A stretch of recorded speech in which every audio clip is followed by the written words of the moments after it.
Nilinaw ng ating mga kapulisan ng Police Regional Office 11 ng isang individual matapos umano na mataang nakasuot ng police uniform sa loob mismo ng KOJC compound nito lamang ika-20 ng Agosto taong kasalukuyan sa KOJC compound, Buhangin, Davao City.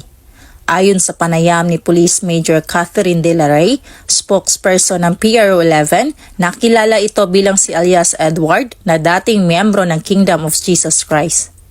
We acknowledge the recent concerns involving Edward Masayon, a former KOJC worker who was reportedly seen wearing a police uniform at the KOJC compound.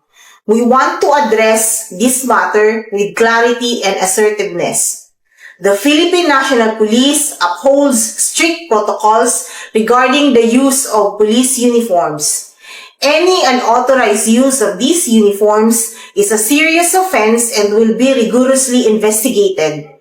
Our immediate priority is to verify the identity of the individual in question and determine if any misuse of the uniform has occurred. Furthermore, we want to make it clear that any attempts to exploit this incident to tarnish the PNP's reputation are unacceptable.